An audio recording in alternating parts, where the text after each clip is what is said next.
Hello, dreamers. Let's talk about the topic of reoccurring dreams. So, do you have reoccurring dreams? I think everyone probably does. We have reoccurring themes, we have reoccurring places that we go to. But what happens when we get stuck in one of these loops where, and possibly it's a scary dream and it just keeps happening? So, I want to talk about that with you today.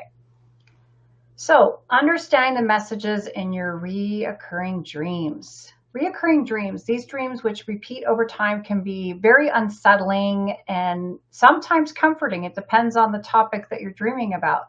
Understanding their messages can provide valuable insights into our subconscious mind, and it helps us address unresolved issues and improve our waking lives. So what are reoccurring dreams? So what's the definition of a reoccurring dream? It's a dream that repeats itself with very little variation in the story or the theme. So it may be a continuation, but you clearly know when you're there that this is a repetitive dream and that it's continuing on. They occur over a short period of time, or they can span over decades. While the specific content of these dreams may differ from person to person, common themes include being chased, attacked, failing exams. I myself had a recurring dream that went on for years, and I'm going to share that with you guys today. So these reoccurring dreams hold significant psychological meanings. From a psychological standpoint, reoccurring dreams are thought to be manifestations of unresolved conflicts, unaddressed fears, or unmet needs. According to Freud, dreams are the road to the unconscious, revealing our deepest desires and anxieties.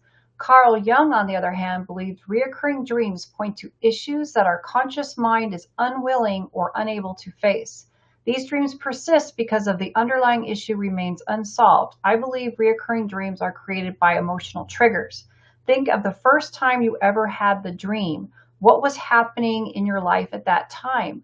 What kind of emotions were being sparked? And then look, every time you have the dream, what kind of what emotions are being triggered to bring about that dream? Because that is your go-to dream for a specific emotion or way you're feeling about things.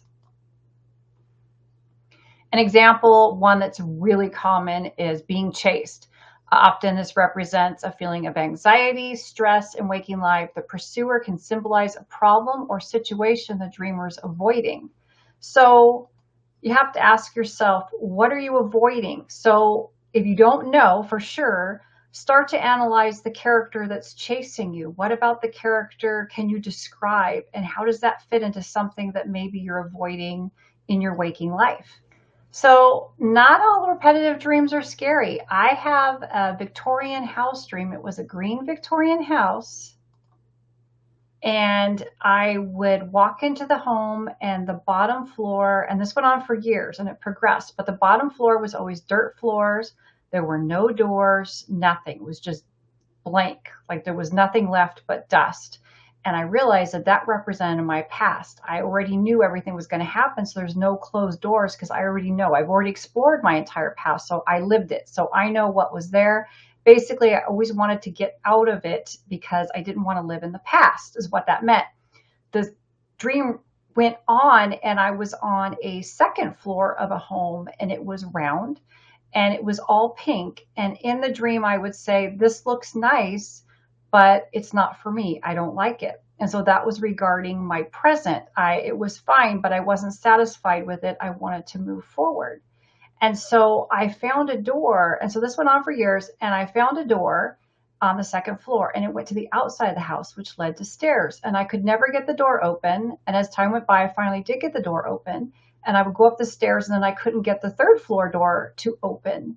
And this went on for a long time, and I was always like coming up with different ways to try to open the door, and I never could.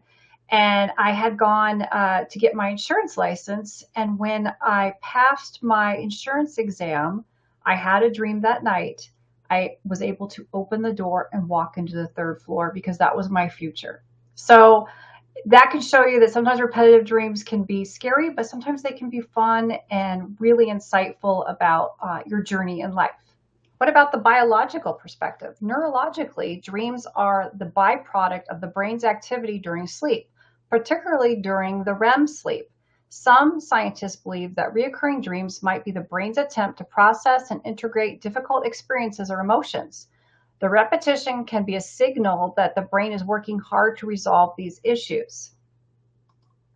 And so sometimes even when you're not remembering your dreams or working with your dreams, your subconscious is still working with the content, and it's working on something for you. It's always better to kind of be on board and know what, you work with your subconscious on this, but it is still working without you, whether you want to work with it or not.